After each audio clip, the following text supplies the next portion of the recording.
So, hello, Governor Christie. By the Hello. way, I was in the Army for 23 years. Thank you for your very much. service. Thank you. Thank you. And I saw you 4 years ago with Mitt Romney. You're looking good there, baby. You Thank you. lost a ton of weight. Yes, we so have. Congratulations, fellow. We're half the person we were when we were here with Mitt Romney. Well, you look great.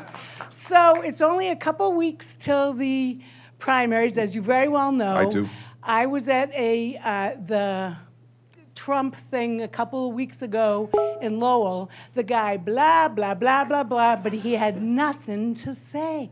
He didn't say anything of substance. When are you, and you're a fellow Goomba, when are you going to take the gloves off and start smacking him around? You don't have much time.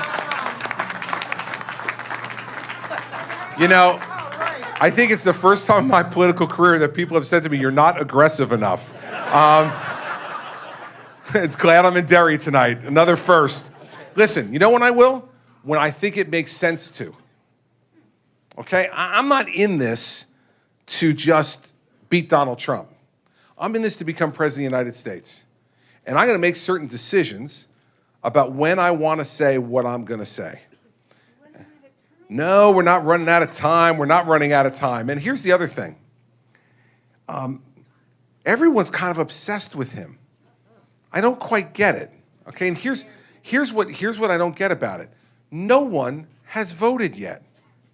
How many times have you people in New Hampshire turned the polls upside down? How many times listen, I remember coming up here in 2000, and I was working for George W. Bush in 2000, and all the polls beforehand said George W. Bush was going to win, or it was going to be very close between George W. Bush and John McCain. I came up here, I worked that whole weekend before, went door to door for him, did all this stuff, went back home to New Jersey on Monday.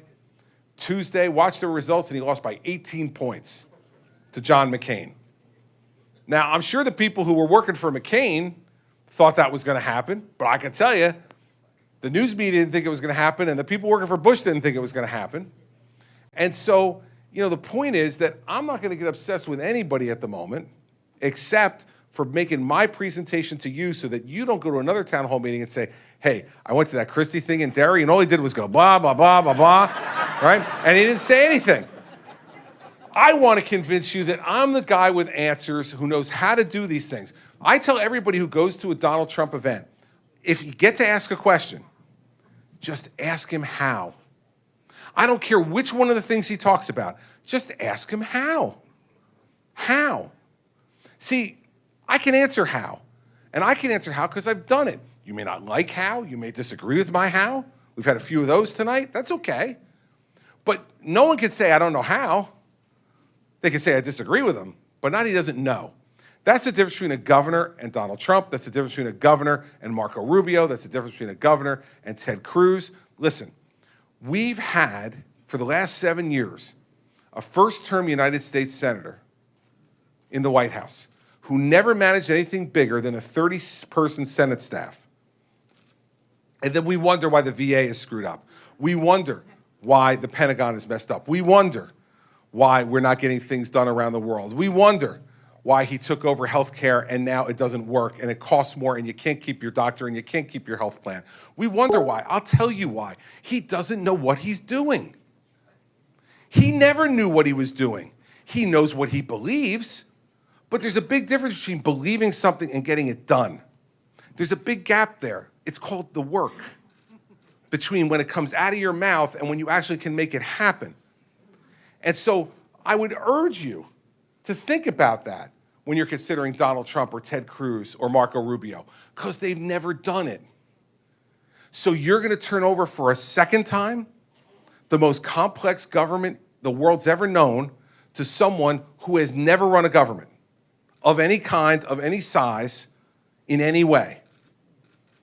They can be charming, you can agree with them philosophically, and all the rest, but they won't be a nickel more effective.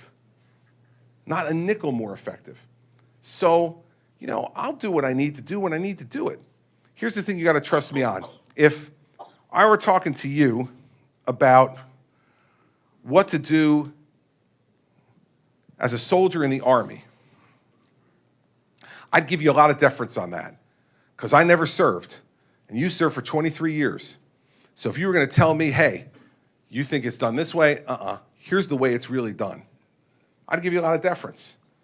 And so on this one, because I've been in politics for a little bit, trust me on this, okay?